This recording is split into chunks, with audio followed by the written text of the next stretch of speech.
Amen. Yan, purihin ng Panginoon. Salamat sa Diyos sa umagang ito. Tayo, habang naghihintay sa ating mga kapatiran, tayo magbasa ng banal na kasulatan. Amen. Purihin ng Panginoon. Yan.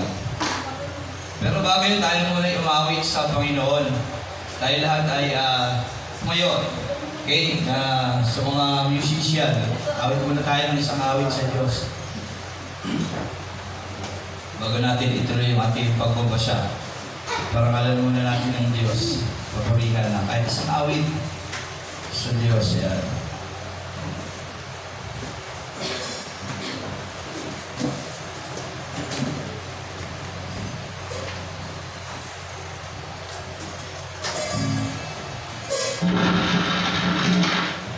Hallelujah. Awitan natin ang Diyos kung mayroon lang akong 1,000 buhay. Kalakip ng awitin ba yan? Kaya sige, awitan natin ang Diyos. Salamat sa Diyos, pagdumat Panginoon, kami ay may isa lang na buhay, Panginoon. At madalas pa nga hindi namin maibigay sa iyo itong isang buhay na ito. Pero ngayon nakilala ka namin at naunawaan namin ang iyong pagliligtas, ang iyong dakilang pag-ibig, Panginoon, napakabuti mo. Kaya kung meron kaming 1,000 buhay, Panginoon, bagamat kami perfecto, ulit-ulit din namin ito bibigay sa iyo. Sapagkat karapat-dapat ka sa aming pagsamba, sa aming pagpaparangal, Panginoon, sapagkat ikaw ang umibig sa amin, Panginoon. Nabigay ng pagkakataon para sa isang malaking pribilehiyo ang makapiling ka, Panginoon, sa buhay na walang hanggan. Sa iyong kaharian, purihin ka, Panginoon Jesus. Hallelujah. Hallelujah, Jesus.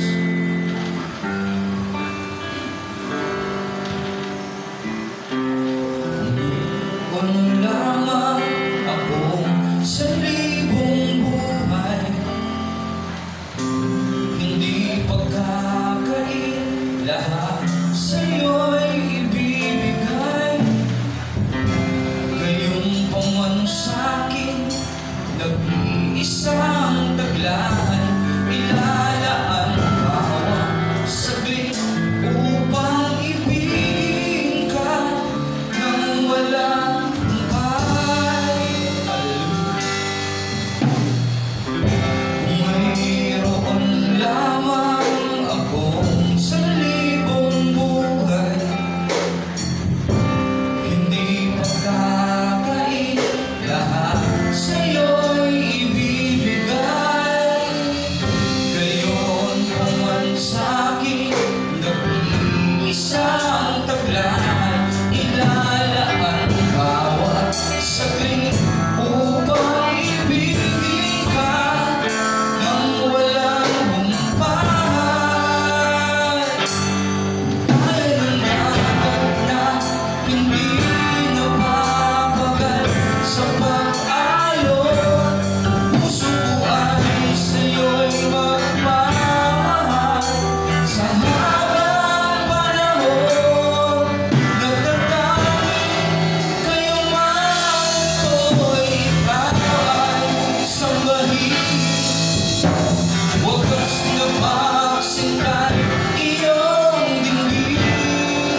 Salamat, Panginoon, sa buhay at kalakasan na iyong binigay sa amin, Panginoon.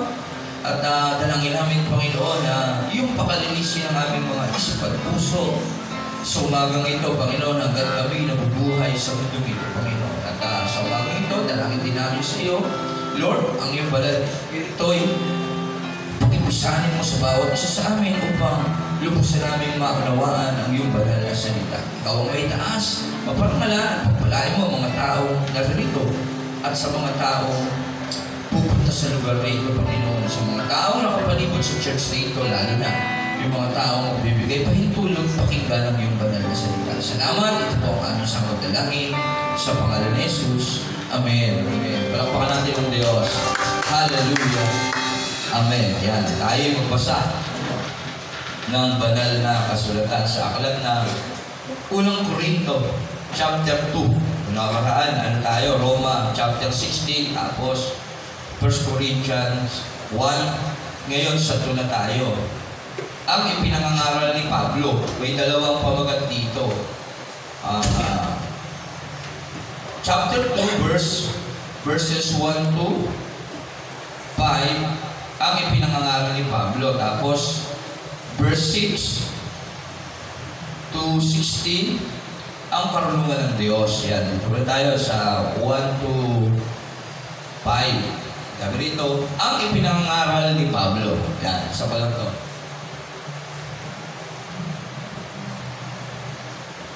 Yan.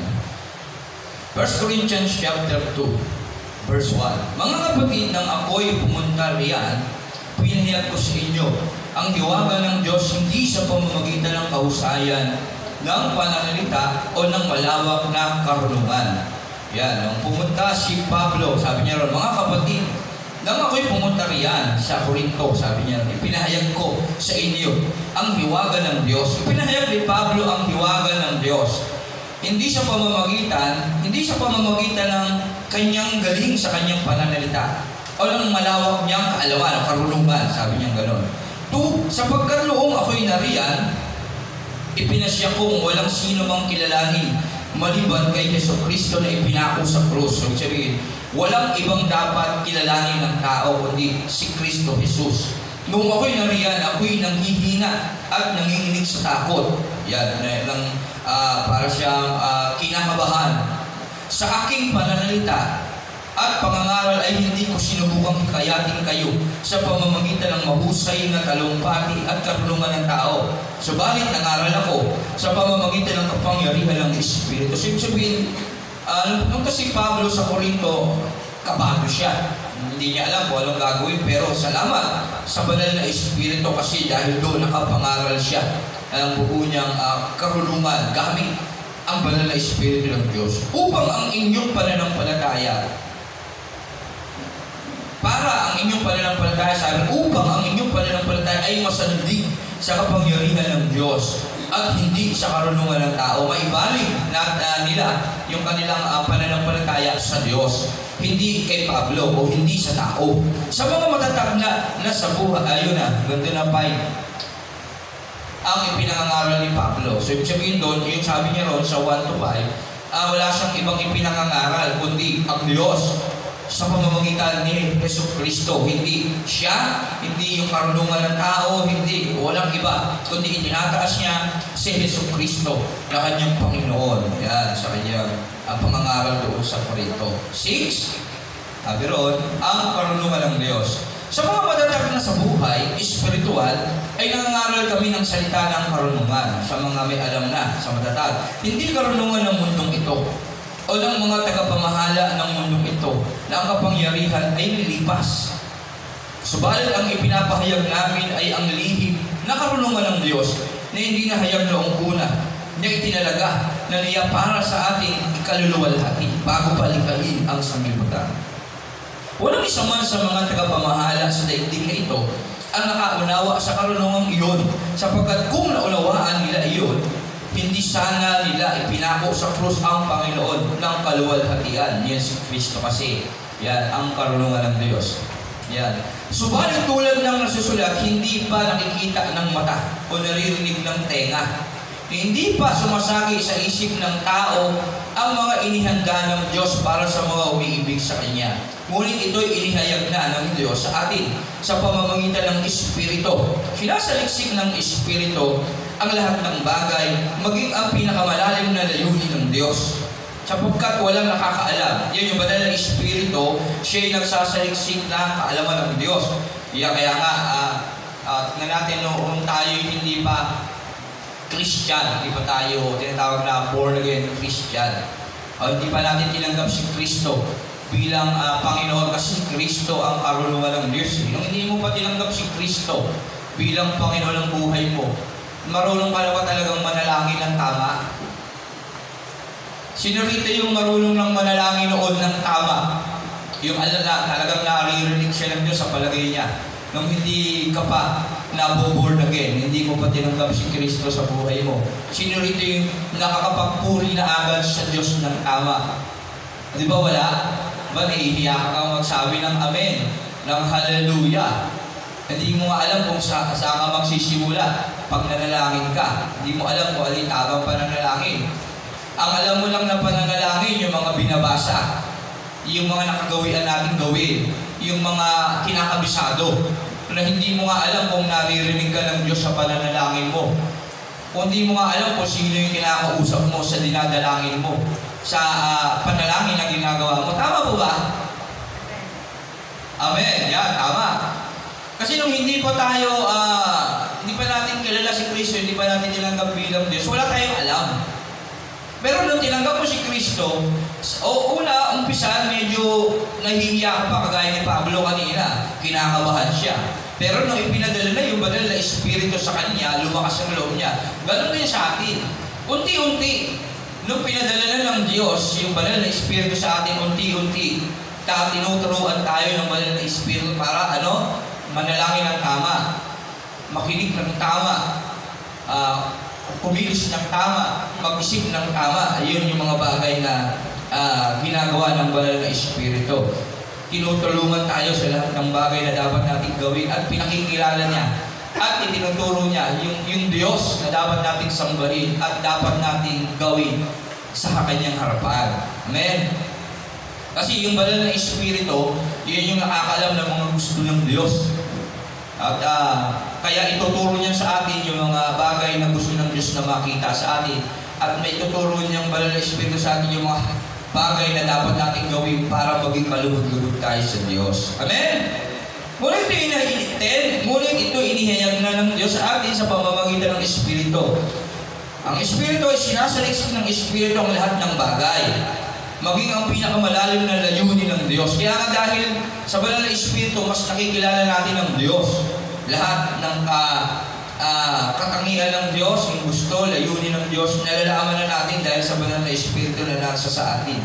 Sapagkat walang nakakaalam ng iniisip ng tao maliban sa kanyang sariling Espiritu.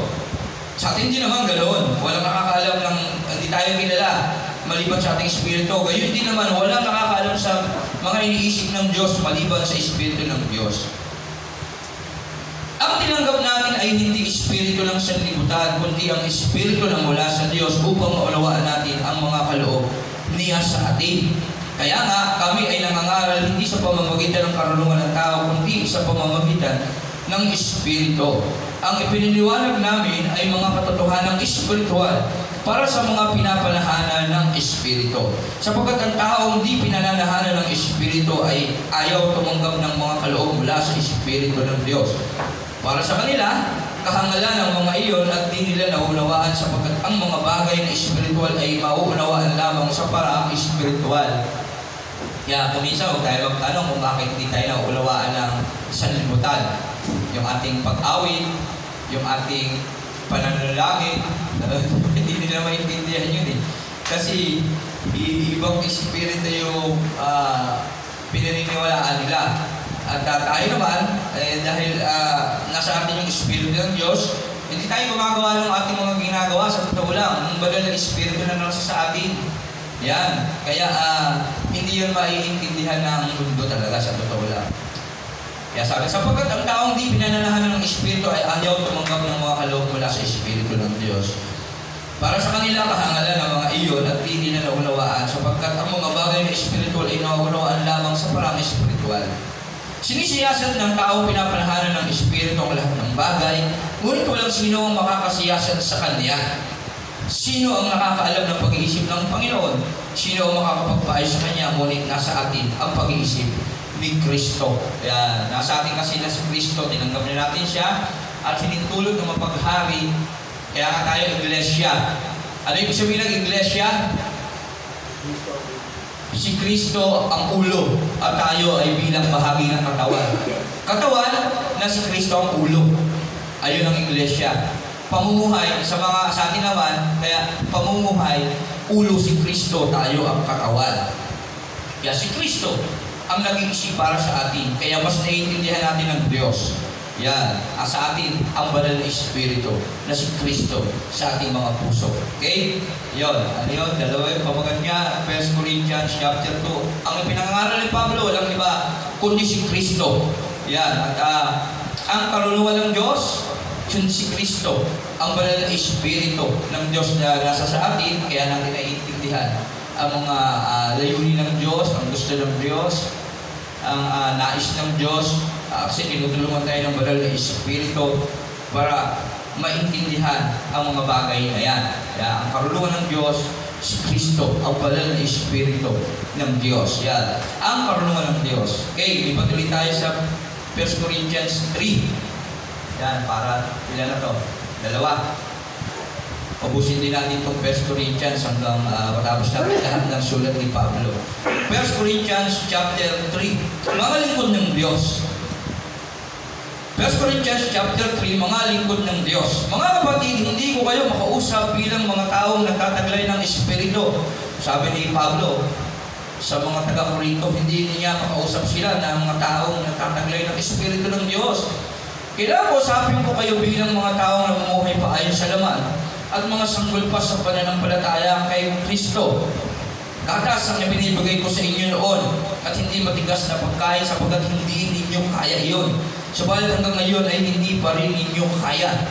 Pagya, anong ibig sabihin ni Pablo dito sa mga taga-Corinto, sa iglesia ng mga taga-Corinto, sa mga kapatiran sa taga-Corinto? Hanggang ngayon daw, hindi pa sila makausap bilang mga taong nagtataglay ng Espiritu ng Diyos.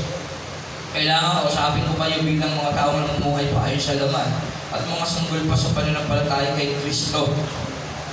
Gatas ang ibinibigay niya sa kanila noon, hindi matigas na pagkain. Pero binigyan niya ng matigas, hindi naman nila maintindihan sapagkat hindi ninyo kaya iyon. Subalit hanggang ngayon, hindi pa rin nila kaya. Bakit? 3, sapagkat nananaig pa sa inyo ang laman. Sabihin, yung mga tao noon, mga kapatiran niya, may mga laman pang nakitira sa kanilang sarili. So, ibig sabihin, tinanggap nila si Kristo, hindi pa lubos. At andun pa rin yung pamumuhay sa sarili. Pamumuhay sa laman, ibig sabihin, pamumuhay sa sarili. Pamumuhay sa pagkakasala. Kasi ano ba ibig sabihin ng kasalanan?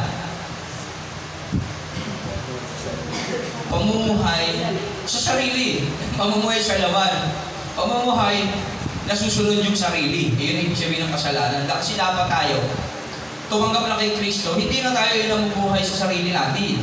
Kundi kanina, namubuhay na tayo sa Diyos kay Kristo. Kasi si Kristo ay ulo. Namubuhay na tayo bilang pinaghaharian ng banal na Espiritu. At dapat ang ginagawa natin yung mga bagay na sinasaliksik ng banal na Espiritu, yung kaisipan na malalim, na kaisipan ng Diyos. So, ibig sabihin, bilang nasa atin si Kristo na pinapanahanan ng banal na Espiritu, dapat ang ginagawa natin, yung nalalaman natin na gusto ng Diyos sa atin. Kaya nga kanina, ang pinangangaral ni Pablo si Kristo. At dapat pagharian tayo ng Kristo sa pamamagitan ng banal na Espiritu, ang karunungan ng Diyos. Ibabagat sa 1 Corinthians 1. Kaya bilang ulo, dapat yung banal na Espiritu, alam na natin sa isip natin yung gusto ng Diyos na makapangyarihan sa lahat. Pero dito sa 3, tinanggap nyo na, alam nyo na, pero hanggang ngayon hindi nyo pa rin kaya yung mga mabibigat na dapat ninyong marinig at dapat ninyong gawin. Bakit? Sabi dito sa 3, sapagkat nananaig pa sa inyo ang laman, andulong pa rin. hindi niyo pa talaga tunay na tinanggap sa inyong buhay ang banal na Espiritu. Bagamat sinasabi nila na talagang tinanggap nila si Kristo, hindi pa lubusan. Sapagkat nananaig pa sa inyong laman. Anong prueba? Bakit? Ano ba yung ginawa namin? Ano ba yung ginagawa ng mga tao na yun? Bakit nasabi ni Pablo na nananaig pa yung laman? Tinanggap naman na nila si Kristo, kaya iglesia na sila ng na taga-Corinto, yung mga kapatiran na sila ni Pablo. Bakit? Pastor, ano ba yung prueba na nasabi ni Pablo yun? Ito, 1 Corinthians chapter 3, verse 3. Sapagkat nananaig pa sa inyo ang laman, ang inyong pag-iinggitan. Yung katangian nila, nandun pa yung nag-iinggitan sila, at pag-aaway-away. Ay palatandaan na makasalibutan pa kayo at namumuhay ayon sa laman. Ibig sabihin, yung katangian na yun, pagka nandun pa sa atin yun, yung nag-iinggitan pa tayo, nakakaramdam pa tayo ng gano'n, hindi, wala pa sa ulo natin si Kristo. Kasi tayo pa rin yun, kaisipang tao yun makalaman dapat kaisipang spiritual na tayo kasi ang Diyos si Espiritu. Kaya dapat siyang sambahin sa Espiritu totohanan. Si Kristo namatay. Sa ikatlong araw, muling nabuhay, umakyat sa langit. At sa pangalan ni Jesus, tatawag tayo sa Ama, sa pangalan ni Jesus, ibibigay ang tagapagtanggol, ang banal na Espiritu. Kaya si Kristo na banal na Espiritu na inasa sa atin. Kaya dapat nabubuhay na tayo bilang mga espiritual na kaisipan, kasi yung Holy Spirit na yun nasa atin. Nasa ulo natin si Kristo na banal na Espiritu. Kaya ang kaisipan natin, espiritual, hindi na makalaman. Hindi na dapat tayo nag-iinggitan. Parang okay na yan, natural na yan. Hindi na, lampasan ko na yan. Hindi na dapat ako ganyan kasi Kristo na yun nasa akin. At pag-aaway-away, sabi ron, ay palatandaan na makasalimutan pa kayo sa Buddha.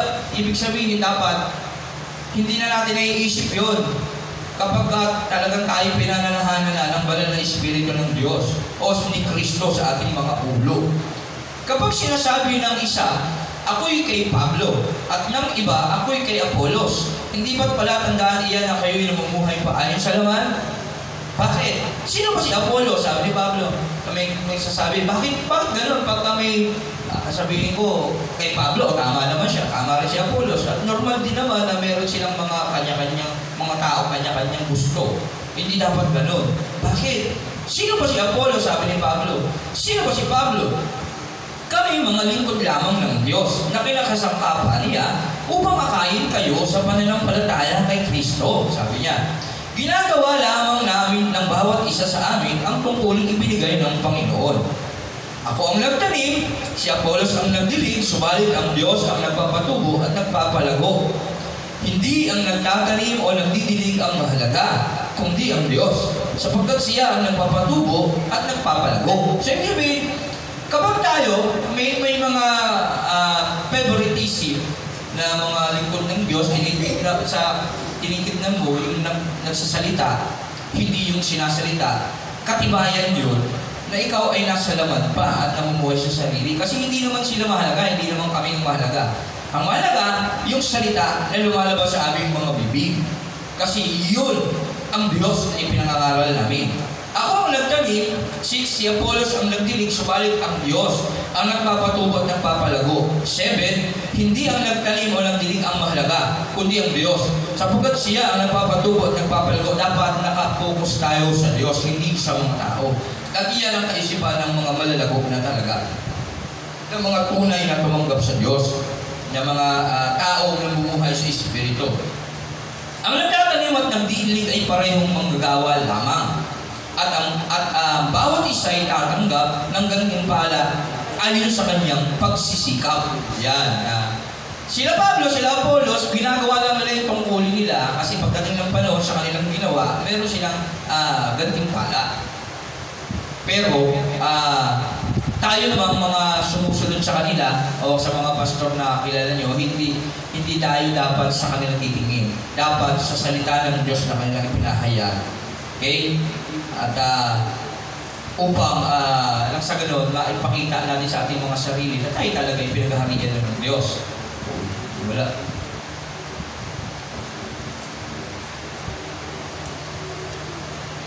Ang nagtatanim at nagdidilig ay parehong manggagawa lamang at ang bawat isa ay tatanggap ng gantimpala ayon sa kanyang mga pagsisikap. sila Pablo at Apollos, gagantimpalaan lang yan ng Diyos sa kanilang mga ginagawa. Kaya hindi tayo dapat sa kanila tutuon, kundi sa kanilang ipinahayag sa Diyos. At kami kapwa manggagawa ng Diyos at kayo ang kanyang bukrin. Kayo rin ang gusali ng Diyos. Yan, at tayo ang gusali ng Diyos. Manggagawa lang sila Pablo at sila Apollos, sila Pedro, lahat ng mga disipulo, apostol, mga propeta ng panahon, maging kami mga pastor, mga manggagawa. Ginagawa lang namin yung mga tungkulin namin. At hindi kami ang mahalaga, kundi ang mahalaga yung itinuturo namin. At kapag iyon ay ang tinignan nyo, yung itinuturo namin sa inyo, yung tinuturo nila Pablo at Apollos, tumitingin kayo sa Diyos, hindi sa amin. Kaya huwag kami ang magiging konsepto, huwag yung mga tagapagturo. Yan. At sinasabi rito na kami gagantimpalaan lang sa aming mga ginawa. Pero kapag kami din nagkamali, sa totoo lang, kami talagang paparusahan din sa aming mga ginawa. Yan. Then, ayon sa kagandahan loob ng Diyos sa akin, inilagay ko ang pundasyon, Pablo. Ayon sa kagandahan ng loob ng Diyos sa Kanya, sa kabutihan ng Diyos sa Kanya, inilagay ko ang pundasyon. Inilagay niya ang pundasyon tulad ng isang mahusay. Wala na.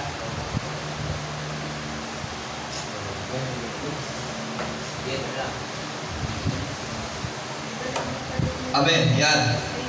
Ayon sa kagandahang loob ng Diyos sa akin, ilagay ko ang pundasyon tulad ng isang mahusay na tagapagtayo. Iba naman na nagpapatuloy sa pagtatayo ng gusali. Ngunit dapat maging maingat ang bawat nagtatayo. Ito yung lingkod ng Diyos na nagtatayo. Sapagkat wala nang ibang pundasyong maaaring ilagay maliban sa inailagay na. Walang iba kundi si Jesucristo. Dapat si Kristo lang talaga ang pundasyon. May nagtatayo na gumagamit ng ginto. May mga lingkod na nagtatayo, gumagamit ng ginto, pila, o mahalagang bato. Tinutukoy nito yung mga lingkod ng Diyos, yung kami, mga pastor, mga sila Pablo, sila Pedro, sila Apollos, kasi yung mga tagapagturo. Ayan, yung mga manggagawa. Nagtatayo na gumagamit ng ginto, pila, o mahalagang bato. Ayan. Meron naman gumagamit ng kahoy, damo o dayami. Makikilala ang uri ng gawa ng bawat isa sa araw ng paghuhukom sapagkat mahayag sa pamamagitan ng apoy kung anong uri ang ginawa ng bawat isa. Kung ang itinayo sa ibabaw ng pundasyon ay hindi masunog, tatanggap ng gantimpala ang nagtayo doon. Yan, masunog, apoy, sabihin, ito yung pagsusuri kung ano yung pundasyon na ginawa ng bawat lingkod ng Diyos. Kung ay tinayo sa ibabaw ng pundasyon ay hindi masunog, tatanggap ng gantimpala ang nagtayo doon. Kung tayo ng lingkod ng Diyos na pundasyon ay pundasyon kay Kristo, matibay na pundasyon, hindi yun masusunog. Ngunit kung masunog naman, mawawalan siya ng gantimpala, gayon din maliligtas siya. Kaya lang ay para siyang nagdaan sa apoy. Hindi ba ninyo alam? Kaya lang kung masunog, yung pundasyon na itinatayo, yung mga iglesia, okay, yung mga mga miyembro, ako halimbawa, si Pablo, o yan, nagtatayo ako ng pundasyon sa ibabaw ni Kristo, pinakikilala ko sa inyo, si Kristo, sa abot ng aking makakaya, sa pamamagitan ng karunungan ng banal na Espiritu.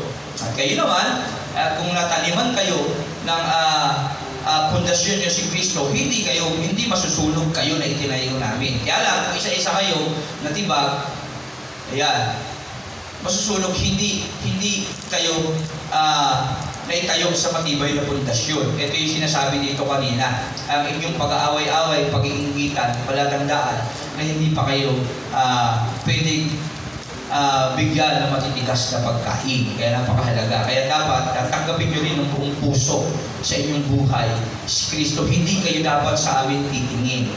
Ayan. Kasi pananagutan din namin kayo sa Diyos sa totoo lang. Kaya napakahalaga. Kaya kami, walang tigil ang pagtuturo sa inyo. Kung minsan, masakit talaga kami magsalita. At kung kayo nagkagalit, sabihin, hindi pa kayo nagtatampo sa amin, hindi pa kayo pwede pakainin ng karne. Kasi masakit yung pananalita ng mga pastor, sa totoo lang, kung minsan karne yun. Hindi pa kayo pwede pakainin ng karne, kailangan pa kayong bigyan pa ng mga salita yun, parabola. Hindi hindi pandirektahan. Kasi, Panginoon, hindi na patalinhaga kayo. Habi kay Jesus ng mga, hindi na patalinhaga, direktahan na yung pagsasalita nyo. Ganon. Pag kaya nyo na, hindi na parabola. Okay? Kapag hindi nyo pa kaya, gagamit pa ng parabola, illustration. Kaya talaga illustration ng ibang tao. So, kung minsan naman, direktahan na talaga, kaya masakit. Yan. Kaya, narating yan sa oras ng pagsubok, kasi apoy, ibig sabihin, pagsubok yan, susubukin ng bawat itinayo sa inyo. Pag nasunog, mawawala ng gantimpala. Kami, mahirapan din kami kasi kami yung nagturo sa inyo nun. Pero sabi rito, maliligtas kami. Yun nga lang, parang nagdaan sa apoy. Yan. Ganon din naman kayo. Kung hindi kayo bibitaw sa inyong napakinggan na pagtuturo namin, talagang maliligtas din kayo pagdating ng panahon. Depende yan sa itinayo niyong pundasyon sa inyong puso. Kasi kayo din naman ang magdidesisyon nun. Amen? Amen po ba? Okay? Ano rin yung ibig sabihin dito na hindi makakausap ni Pablo na bilang mga matitigas na pagkain, yung mabababaw pa. Yung mga gatas, yung mga gatas pa, ibig sabihin mabababaw pa na mananampalataya. Yung matitigas, yun yung mga malalalim na. Yung talaga nakakaintindi na hindi na siya nasasaktan. Kasi dapat tayo kapag nangangaral, hindi tayo nakatuon sa pastor. Kasi ang totoo, hindi ang pastor ang nagsasalita, kagaya dito sa 1 Corinthians chapter 2. Ang karunungan ng Diyos. Gaya ngayon, nangangaral ako, hindi ako ang nagsasalita ako nagsasalita sa akin, pero hindi ang sarili ko nag-uudyok sa akin. Bakit? Kasi binabasa ko lang din naman itong Bible eh. Hindi naman ako nagsulat ng Bible. Kundi isinulat ito sa pamamagitan ng banal na Espiritu ng Diyos, kinasihan yung mga tao, sulat ito. Kaya biglang binabasa ko ito bilang lingkod ng Diyos. Hindi ako ang nangangaral, kundi ang Diyos na sumulat dito sa pamamagitan ng mga tao, si Pablo, na ginamit niya para sumulat dito. Kaya hindi ako nagsulat nito, hindi ako nangangaral nito, kundi ang Diyos. Kaya hindi kayo dapat sa akin tumingin, kundi sa pinangangaral. Yun yung sinasabi rito ng 1 Corinthians 2 and 3. Okay? At sa tagal ng panahon yung nakikinig ng salita ng Diyos, dapat talaga mga matitigas na pagkain na. Manmanhid na kayo. Kaya lang problema, kagaya sa bawat problema ng bawat churches, minsan nakakalungkot, yung mga elders minsan nawawala pa. Sila pa yung hindi tumatagal. Sa pangangaral, nandoon pa yung galit po at sawa ng loob na pag napapakinggan nila yung salita ng Diyos na ipinangangaral namin mga pastor, na mga lingkod ng Diyos. Hindi nila kaya. Kasi hanggang ngayon, gatas pa yung iniinom nila, hindi pa kaya yung matigas. Kaya ang nangyayari, nasusunog sila. Nawawala sa iglesia, sa gawain ng Panginoon. At kung hindi nila malalampasan yung bagay na yan, hindi uli sila magbabalik sa Panginoon, maaaring hindi sila maligtas. Kagaya sinasabi rito, maliligtas sila, kaya lang parang nagdaan sa apoy. Dadarang kasi tayo sa mga pagsubok, sa mga matitinding suliranin, at pag hindi talaga matibay ang pundasyon na nasa iyong puso, talagang bibitaw ka dyan. Kaya yung iba sumasapi na sa ibang relihiyon kasi doon may pagpapala. Paramihan. Kaya ang nakakalungkot nga, ibang mga Christian, ang katumbas lang 5 kilong bigas, 2 laki may 1 sardinas, 2 kape, 1 balon na grocery lang eh. Binibitaw na yung kanilang pananampalataya sa Diyos. Tama ba? Dapat hindi ganun. Ang liit nun. Ang Diyos natin ay makapangyarihan at may-ari ng lahat ng bagay. Kaya dapat na kahit gintong 1 timba pa, hindi ka kayang bitbitin eh. Bakit? Sa langit pag napunta ka, dadaanan mo, lantay ng ginto, yung simento mo eh, yung pader mo nga, puro batong mamahalin. Amen? Kaya hindi ka dapat magpasilaw sa panandalihan kasi itong mundo ayon sa Hebreo ay parang balaban, parang David ay titiklo pagdating ng panahon. O sige, sabihin mo lang, yumaman ka sa mundong ito. Kaya nga sabi ng Bible, sapagkat anong mapapala ng tao kakamtan niya man ang daigdig kung ang kaluluwa niya naman ay mapupunta sa impyerno. Mayaman ka nga. Nasa iyo, may sasakyan ka, maganda yung bahay mo, o 4th floor. Kung dami lalaki yung bahay dito, isipin mo sa'yo yung bahay na yan. Mas may negosyo ka na kumikita araw-araw, may paupahan ka ng bahay. O di kaya may mga kamag-anak ka sa ibang bansa sumusuporta sumusuporta sa iyo. Wala kang problema. Alam mo ang pinakamabigat mong problema? Pag namatay ka, yun ang problema mo. Kasi hindi pa doon tapos ang buhay mo. Yung kaluluwa mo, babangon yan, pupunta yan sa impyerno. Pag hindi mo tinanggap si Kristo bilang Panginoon mo at Diyos ng buhay mo. At doon, habang panahon kang paparusahan, yun ang problema mong malaki.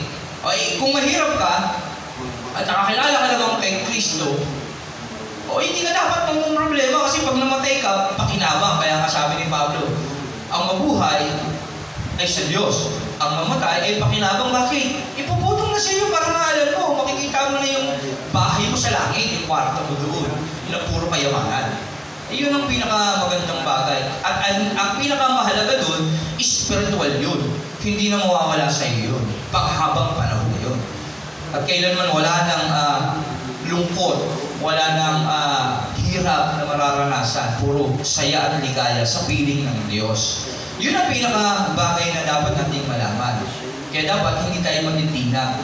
Dapat ang pundasyon natin talaga si Kristo at dapat talagang matibay yung pagkakatayo ng pundasyon na yun sa ating mga puso. Hindi dapat tayo nagpapadala sa grocery. Alam mo, yung mga trabaho nila, mga gano'n, alaking ka ng trabaho, bibigyan ka ng mga oportunidad. Huwag dapat gano'n. Dapat matibay ang pundasyon na kinakatayuan ni Kristo sa ating mga puso. At tayo yun. At kasi dahil tayo ay dadarang sa apoy. Kaya yung dapat yung tayo natin na dalisay na ginto. Yan. Na walang iba kundi ang ating Panginoong Jesus. Masunog man, talagang nadadalisay. Kasi ang ginto kapag sinusulog mo yan sa apoy, lalo yan nagiging pure. Natatanggal yung mga dumi yan, yung mga halo. Humihiwala yan yung ginto Humihiwala yan sa mga materials na iba. At nagiging pure yan ng ginto. Kaya habang dumadarang yan sa pagsubok, isang tunay na Kristiyano, lalong lumalalim yan. Bakit? Kasi ang isip niya pag sinusubok, ang isip kasi ng mga mahihina sa pananampalataya pag sinusubok, nagre-rebelde sa Diyos, nagre-reklamo. Kaya tutusin, pansinin nyo ang Old Testament, panahon nila Moses, ayaw na ayaw ng Diyos yung mga reklamador. Kaya huwag tayo maging reklamador. Pinuksaan ng Diyos yung mga nagreklamo ng panahon, ayaw na ayaw ng Diyos yung mga nagreklamo, ano ba namang buhay ito? Ganito na lang ba kami habang panahon? Wala na naman kaming bigas. Meron pa bang Diyos? Ayaw na ayaw ng Diyos ng ganun. Kaya tandaan natin ito. Kaya huwag tayo magreklamo kung ano yung meron tayo. Ipagpasalamat natin sa Diyos ang lahat, mabuti man o masama, ipagpasalamat natin sa Diyos. Bakit? Kasi yung problema, ay ginagawang paraan ng Diyos siya para mas matuto tayo sa buhay. Mas magtiwala tayo sa Diyos. Kasi kung walang pagsubok, walang problema, mukhang hindi tayo tatawag sa Diyos doon. Bawa, wala kang sakit. O karamihan sa tao, pag may sakit lang, doon nila naaalala yung Diyos Tsaka lang nagsisimba Amen? Yan. Tsaka lang nagsisimba yung tao pag may sakit. Lalo na pag malala na, pag nakangayayat na, pag lumulubog na yung mata. Diba? Kaya may kanta si Freddy Aguilar, tatanda kang bigla, tutulog ang luha, hahaba ang muka, at ikaw ang siyang kawawa. Kapag may sakit ka, tingnan mo isang tao pag may sakit, mukhang kawawa. Pero nung buhay, yung malakas pa, siga-siga yan. At konting pera, kala mo napakayaman niya. Ganun ang tao. Ako na-experience ko rin kasi yan nung paano na may maluwag-luwag ako sa financial nung hindi pa ako nagbalik loob sa Panginoon Utos lang ako utos kasi may pera naman ako Pero nung time na na-stress ako, pakiramdam ko may sakit ako, nagmukha akong kawawa, nangayayat ako, lumubog yung mata ko. Stress pa lang yun Akala ko pala may sakit ako pero wala pa ako sakit nun. Lalo na kung isang tao may sakit na. Talagang mukhang kawawa yan. Oo, talagang bakas mo sa mukha. Tingnan niyo yung mga tao may sakit. Talagang bakas mo yung kalungkutan. Isa lang ibig sabihin nun, gusto ng Diyos na malaman mo sa buhay mo na makapangyarihan siya. Kapag tumawag ka sa Kanya, talagang pagagalingin ka niya. Kaya lang pag pinagaling ka ng Diyos sa iyong karamdaman, magbalik, tanong ka sa Panginoon. Kaya ang problema, tatawag ka sa Diyos, pag pinagaling ka na, wala na. Maging sa mga tao may mga trabaho. Kung Kung walang trabaho, lalapit sa Diyos. Kikiawa pag binigyan ng trabaho. Wala na. Hindi pasalamat. Hindi ayaw lang pumunta sa church. Hindi naman sila hihingihan sa church eh. Hindi naman ino-obligay yung magbigay ka sa church. Sa totoo lang eh. Ano yung pribilehiyo mo yun eh, na dapat mong gawin para pasalamatan ng Diyos. Salamat nga dahil may pagbibigay eh. Pero nakakalungkot yung ibang mga tao, lalo na yung umaangat sa buhay, akala nila kasi kaperahan ng sa church, eh, yun ang maling paniniwala ng mga, nakakalungkot minsan, mga Christian pa gano'n eh. Ayaw nila mapunta sa church kasi kala nila sa church, hinihingihan sila ng pera eh. Napakayaman ng Diyos, hindi tayo hinihingihan ng pera ng Diyos. Binibigyan lang tayo ng pagkakataon ng Diyos, ipakita na talagang tayo nagbibigay ng pasasalamat sa Kanya. Pero hindi tayo inuobliga ng Diyos na magbigay. Tinitignan lang ng Diyos sa ating mga puso kung paano natin siya mabibigyan ng parangal, ng pasasalamat sa lahat ng bagay na natatanggap natin sa buhay natin. Kaya nga, hindi kami nagtutulong magbigay kayo, tao ka ganito, magbigay ka lang ganito, hindi ganoon. Itinuturo lang natin yung salita ng Diyos na dapat gawin yung mga bagay na yan, pero hindi ka tinututukan ng baril para magbigay. Tama? Tama po ba? Wala nag-uubliga sa'yo. Tinuturo lang ito para maintindihan mo yung mga bagay na dapat mong gawin. Yan, kaya hindi negosyo itong ating kongregasyon kasi ito ay pamilya ng Diyos. Okay? Ito ay relasyon ng isang pamilya na ang tatay ay ang Diyos. Nabubuhay dapat tayo sa pagmamahalan at hindi na dapat i-require ng bawat isa, lalo na yung pagbibigay, dapat kusang ginagawa ng bawat isa kasi pribilehiyo yan sa tatay natin ang maipakita na tayo nakikipag-participate sa ating pamilya. Amen? Sa isang pamilya, kapag nagtotokohan pa kayo, magsusumbatan kayo yan. Pero pag pusa nyo ginagawa isang bagay, hindi yung ganda, di ba? Nagkakaroon kayo ng agresibuhan sa isa't isa, nagtutulungan kayo, nalalaman nyo yung mga bagay na dapat yung gawin. Yan, napakaganda. Kaya ganoon sa isang pamilya, lalo na sa pamilya ng Diyos. Amen? Kaya dapat ang pundasyon ay dapat si Kristo sa ating mga puso. Kaya kami mga pastor, sisikap kami ilagay sa bawat pundasyon ng inyong puso si Kristo. Sa abot ng aming makakaya, pagtuturo kami ng katotohanan sa pamamagitan ng banal na Espiritu ng Diyos gamit ang banal na kasulatan. Ang karunungan ng Diyos, si Jesus, sa pamamagitan ng banal na Espiritu, pinapakilala, sinisiyasat ng Holy Spirit ang Diyos, ang katangian ng Diyos, ang nais ng Diyos, at yun, pinahayag sa amin at ibinibigay namin sa inyo. At bilang tagapagtayo, dapat kayo naman ay maitayo sa pundasyon na walang iba kundi si Kristo. Kaya lang, sa inyong pakikinig, huwag kami ang pakikinggan ninyo, kundi yung Diyos na pinangangaral namin na si Kristo, upang maging matibay na pundasyon na kapag dinarang kayo sa apoy, para kayong ginto na talagang dinadalisay, nagiging puro. Kaya lang, baka maging kahoy kayo at susulugin, mawawalan tayo pare-pareho ng gantimpala. Kaya lang, kawawa naman kayo. Kami, maliligtas kami kasi alam namin yung totoo. Meron kaming talagang ugat na malalim sa Diyos. Kaya sa totoo lang, ang Diyos talagang ginagabayan niya yung mga tagapagturo. Sa totoo lang, kahit ng balawang pa nila mo, hindi ko sinasabing mas lamang kami sa inyo. Kundi siyempre kami ginagamit ng Diyos para sa inyo. Kaya ingat din kayo. Huwag din kayo manghamak ng mga lingkod ng Diyos. Hindi ko sinasabing lamang kami sa inyo, pero kung isipin nyo, parang gano'n lang ha.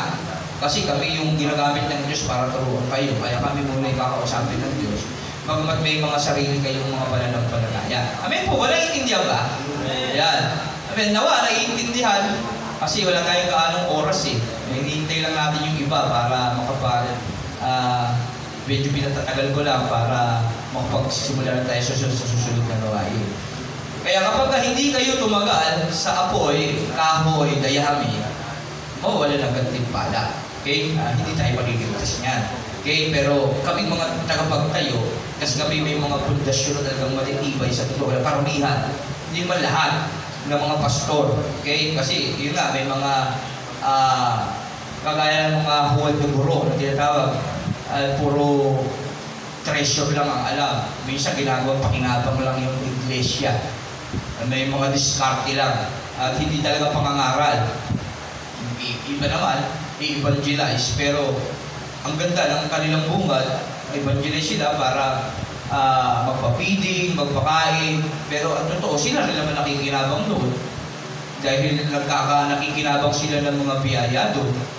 Yun yung totoo. Pero tinatakpan nila dahil pinapakita nila na okay naman, tama naman, nag-ano naman tayo, nagtuturo, pero sa totoo, sa pinakamalalim, sila lang nakikinabang sa buhay nila. Nawa, mag-iingat.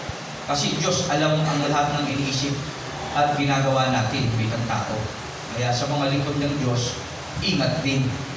Dapat talaga malinis ang ating hangarin, malinis ang ating paglilingkod na ginagawa sa Diyos. Kasi ang Diyos natin ay omniscient. Alam ang lahat, okay? Alam ang lahat ng bagay ng isip at puso natin, yung mga nais at layunin natin, alam yan. Alam ng Diyos kung nais lang natin maging tanyag sa ating mga sarili. Alam ng Diyos yan. Alam ng Diyos kung nagpapanggap lang tayo. Alam ng Diyos kung kapanginabangan lang natin yung ginagawa natin. At alam din naman ng Diyos kung talagang tapat tayo at malinis ang hangarin natin sa Diyos. Amen? Kaya, anong dapat natin gawin? Maging tapat tayo sa Diyos sa lahat ng pagkakataon.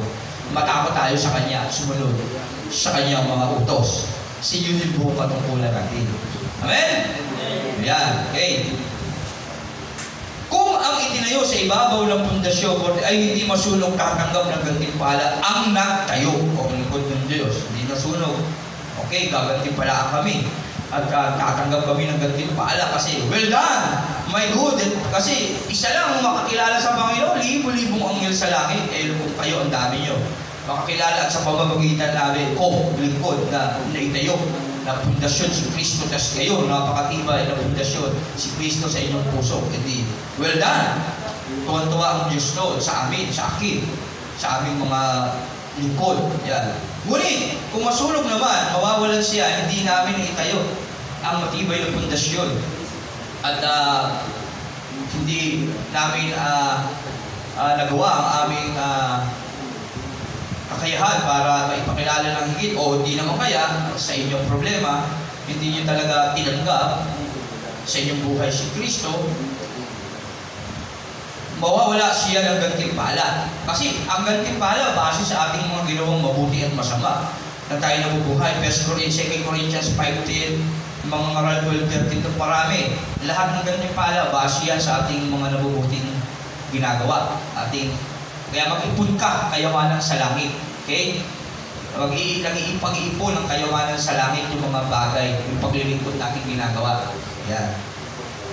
Kaya, ganun din maliligtas siya, kaya lang ay para siyang nagdaan sa apoy. Yan. Kasi may mga, kung ano yung tinanim, yun lang ang aanihin din. May mga consequences eh. Halimbawa, nakagawa ako lang, hindi ko na ipangaral sa inyo ng lahat-lahat kasi napipigilan. Ganyan. Meron akong consequences din. Kaya dadaan ako sa matitinding mga trials at suliranin. Yun nga lang, hindi ako bibitaw kasi alam ko, pundasyon ko si Kristo. Na kahit anong mangyari, si Kristo ang paglilingkuran ko. Ang pinaka-huli doon. Gayun man, maliligtas siya, kaya lang ay para siyang nagdaan sa apoy. Mahirap. Kaya daranas tayo ng mga trials, ng mga consequences. Kaya lang, huwag tayong bibitaw. Kayo din naman, huwag kayong bibitaw sa lahat ng pagkakataon. Isipin niyo palagi ang Diyos na laging nandiyan. Hindi niya hihintulot na subukin tayo ng higit sa ating makakaya. Basta, isipin lang natin si Jesus palagi at huwag tayong bibitaw sa lahat ng pagkakataon. Okay? Kasi pag bumitaw tayo, yun na ang pinakamasamang bagay na mangyayari sa buhay natin. Hindi ba ninyo alam na kayo'y templo ng Diyos? Yan tayo, ang templo ng Diyos. Tayo ang iglesia. Yan. Hindi ba ninyo alam na kayo ang templo ng Diyos at naninirahan sa inyo ang Kanyang Espiritu? Yung Holy Spirit ay nasa ating mga puso. Tayo ang templo, tayo ang iglesia. Hindi itong church, literal lang to. Pero tayo talaga ang templo, ang iglesia. Paparusahan ng Diyos ang sino mang magwasak ng templo niya, sapagkat banal ang templo ng Diyos at kayo ang templong iyan. Huwag dayain di naman ang kanyang sarili kung may nag-aakalang siya'y matalino ayon sa sanlibutang ito. Aminin niyang siya'y mangmang upang maging tunay na marunong. Sapagkat ang karunungan ng sanlibutang ito ay kamangmangan sa paningin ng Diyos. Gaya ng nasusulat, pinuhuli niya ang marunong sa kanila na rin katusuan. Gayon din, batid ng Panginoon na ang iniisip ng marunong ay walang kabuluhan. Kaya't huwag ipagmalaki ni naman ang nagagawa ng tao para sa inyo. Ang lahat ng ito, si Pablo, si Apollos, at si Pedro, ang sanlibutan ito, ang buhay, ang kamatayan, ang kasalukuyan, at ang hinaharap, lahat ng ito ay para sa inyo.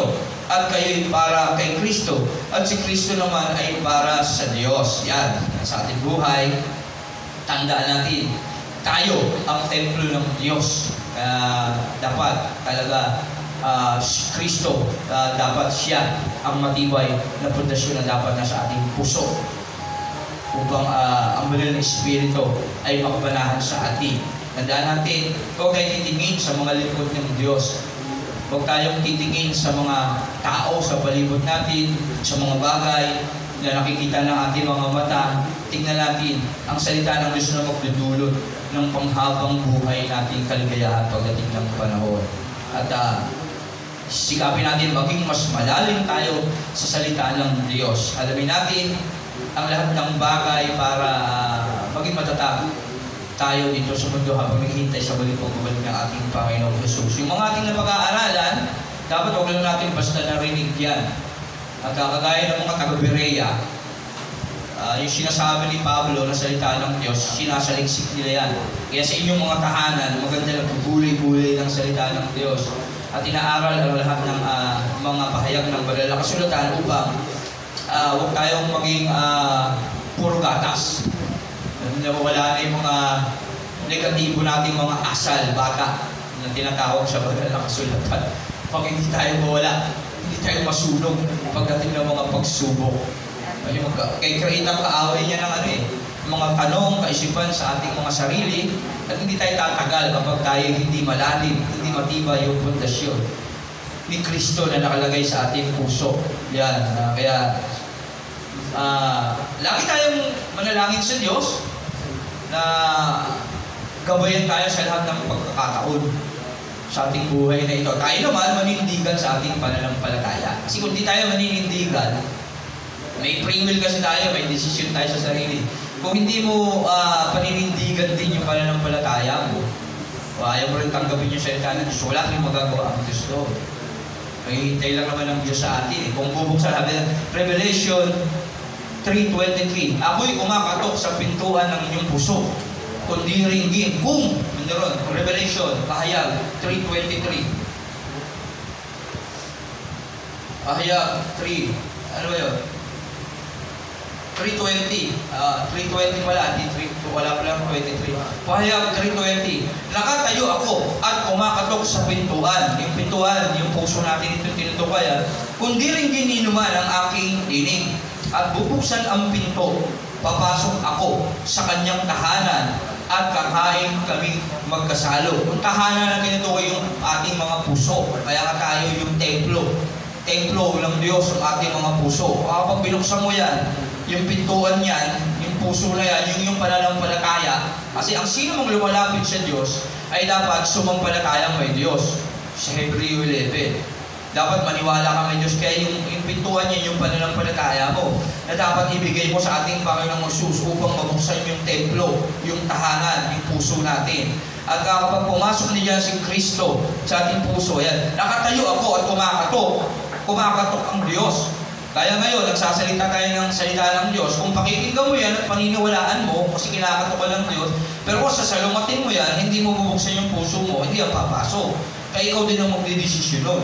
Kung di ringgin, kung, andun yung salitang kung di ringgin, pero, sabi ron, kailangan mong dinggin. Kung hindi, wala tayong gagawa dyan. Kung di rin gininuman ang aking tinig at bubuksan ang pinto, papasok ako at sa kanyang tahanan at kakain kami magkasalo. Ang magtatagumpay ay uupong katabi ko sa aking trono tulad ko na nagtagumpay at nakaupo ngayon katabi ng aking Ama sa kanyang trono. Pero ito ang pangako ng Diyos. Ang lahat ng may pandinig ay makinig sa sinasabi ng Espiritu sa mga iglesia. Lahat ay makinig sa sinasabi ng Diyos sa ating lahat. Kasi tayo ang iglesia. Ating mga puso, ang tahanan ng banal na Espiritu, dapat iabuksan natin ito sa ating buhay upang mas higit nating maintindihan ang tunay na nais kalooban ng Diyos sa ating buhay ito habang naghihintay sa pagbabalik ng ating Panginoong Jesus. Amen? Amen po ba? Ayan, 1 Corinthians 3. Yan, okay? Purihin ng Diyos sa umagang ito. At nawa, may natutunan tayo. Okay, at tawag na tayong puro gatas. Kaya, panindigan na natin ang ating mga pananampalataya. Gawin natin matibay yung pundasyon na nasa ating puso. Tayo kasi mag-desisyon nun. Kung diringin natin ang bawat pahayag ng Panginoon upang hindi mawala ng kabuluhan ang ating mga pagsisikap sa ating buhay. Sayang naman, nang pagsimula na tayo, at ngayon pa ba tayo bibitaw? Kung kailan meron na tayong pinuhunan na pananampalataya, paglilingkod. Pinuhunan, lahat. Nag-aksaya na tayo gumugol na tayo ng oras, panahon. Naligo tayo sa umaga. Ano pa? Nagmili tayo ng magandang damit na susuot natin. Nag-effort tayo. Iba sa atin, nag-make up sa mga kababaihan, nagpaganda, pupunta sa church. Tapos pagpunta mo ba sa church, masasayang yung effort mo. Hindi ka makikinig sa salita ng Diyos na yun nga yung pinunta mo. Dapat hindi. Kaya huwag natin sayangin yung effort natin sa lahat ng pagkakataon, lalo na sa pakikinig sa salita ng Diyos. Dapat huwag tayo papayag. Ako kapag pumupunta sa Tarlac nag-iimpake ako ng mga damit. Lalagay ko, pagkakasya ko sa bag ko kasi maliit. Pag-iisipan ko yun kung paano ko magkakasya, yung susuotin ko pagka-devotion, kapag revival night, pag nag-aaral. Mahirap din, kahit nagtutupi lang ako. Ano yung uunahin ko, dapat nasa ibabaw. Kaya lang, ginagawa ko, nilalabas ko na yung mga pantalon, ginagawa ko ulan, walang ulan dun eh. Kaya gano'n. Pero nag-iisip pa rin ako ng plano. Sa damit ko pala. Tapos babiyahe. Sakay ng jeep, sakay ng bus. Mainit, minsan umuulan. Ang hirap. Tapos pagdating ko doon, matutulog lang ako. Papayag ako ng gano'n. Hindi ako papayag nang wala akong matututunan pag pupunta ako doon. Pupunta ako doon. Gaganon-ganon lang ako doon. Tapos nag-aksaya pa ako ng panahon. Dahil natulog na lang ako sa amin. Tama? Hindi pa ako napagod. Hindi pa ako gumastos. Kasi abono ka dun pag-uwi. Abono ka ng pamasahe. Kaya gano'n din sa pagpunta sa church. Nag-effort ka din lang naman. Hindi ka pupunta sa church para sa akin. Kala pastor, kala brothers and sister. Huwag ka mag-effort para sa kanila. Kasi hindi sila makakalit ka sa'yo. Tama? Matitisod ka pa nga Kaya sabi rito, sino ba si Pablo? Sino si Apollos? Kaya huwag niyong aksayin yung effort na ginawa niyo pumuntang church. Huwag niyong hayaang wala kayong matutunan. Okay? Kasi nag-effort na kayo. Naglagay na kayo ng panahon at oras. Nag-aksaya na kayo ng hirap. Nag-isip kayo. Ang hirap mag-isip ng susuotin Ay, ano ba yan? Kaya problema kapag linggo, wala akong susuotin Ibang mga miyembro. Ay, Pastor, di po kami makakarating kasi wala kami susuotin Maglalaba po kami kasi mahirap mag-isip ng susuotin At problema nun, tsaka ka pa nakaisip, paglinggo na. Okay? Ay, mo na, ito pala yung susuotin ko. Di ba? Hindi na ako magsisimba kasi wala akong susuotin Kaya, gano'n. Kaya kapag ikaw nag-effort na, napagplanuhan mo na ang lahat, huwag mong sayangin yun. Dapat mayroong kang aral na mapakinggan. Sayang yung pagkakataon. Amen? Sayang yung pundasyon na maiitayo sa iyong puso. Wala si Kristo. Amen po ba?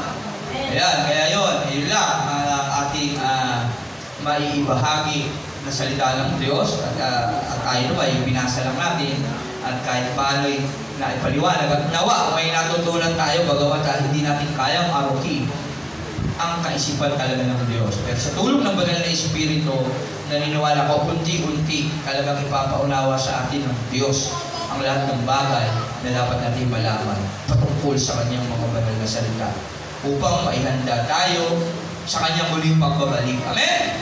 Palakpakan natin ang Diyos. Salamat sa Panginoon sa umagang ito. At ito sa totoo lang kung 1 Corinthians 3, talagang salimuot ito may debate tungkol dito sa totoo lang sa kapahayagan nito. Pero ganun pa man, at lagi natin itong basahin sa ating mga tahanan at hilingin sa Diyos na patuloy na ipaunawa sa atin ang kanyang kapahayagan sa aklat na ito. Okay? Purihin ng Diyos. Pagpalain tayo ng ating Panginoon. Meron ba gusto mong tanong? Yan. At kung kaya natin sagutin natin ngayon. Kung hindi, pag-aralan natin at sagutin natin sa ibang pagkakataon. Okay? Meron ba? After muna. Ano yung tinutukoy ng mga gatas pa? Yung mga mabababaw. Bakit? Ano yung dahilan nun? Nakakaramdam pa ng mga negatibo. Yung mga kaisipan ng tao sa totoo lang na hindi na dapat kaisipan ng mga Kristiyano ni Kristo. Kasi nag-iimbitan pa yun sa 3. Yan. 3:1. Namumuhay ayon sa laman at mga sanggol pa sa pamamalataya sa tuga. Tapos ang binibigay ko sa inyo, hindi matigas sa pagkain sapagkat hindi ninyo kaya iyon. Ano yun? Nananaig pa sa inyo ang laman, ang inyong pag-iimbita, pag-aaway-aaway. Dapat hindi na natin nakikita yon. Dapat ang nakikita na natin puro kabutihan. Tandaan natin yan. Kung nakita man natin negatibo, wala na sa atin yun. Panalangin na lang natin sila, Lord.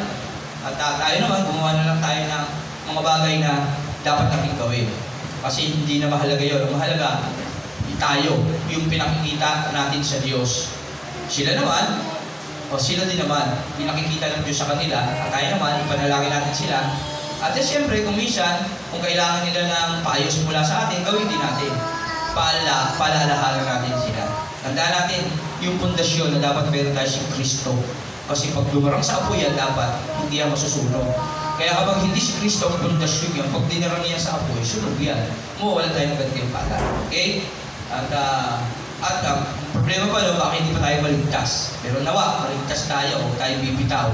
At hanggang may narinig tayo salita ng Diyos, pakinggan na natin yun hanggang may panahon pa. Amen? Tayo, yung iglesia, yung ating mga puso. Kaya napakahalaga nito, yung templo na tinutukoy ng Diyos tayo. At yung banal na Espiritu dapat ang nakatira dyan. Okay? Ano pa ba? Huwag tayo titingin sa tao, sa mga nangangaral. Tumingin tayo sa pinangangaral. Yun ang gusto sabihin ng Roma 3. Amen? May tanong po ba?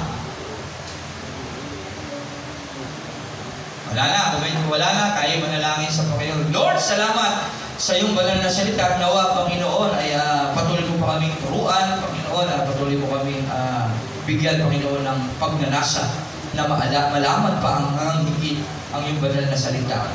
At upang, Panginoon, ay hindi lang kami ang makinabang nito, kundi, Panginoon, ang mga tao na nais mong makinabang pa nito gamit ang aming mga buhay, Panginoon, na ibibigay sa iyo. Pagin ka, Panginoon, pagpalain mo kami, at gabayan mo ang susunod na gawain, Panginoon, na ibibigay namin sa iyo bilang pagpaparangal. Pagin ka, salamat sa pangalan ni Jesus.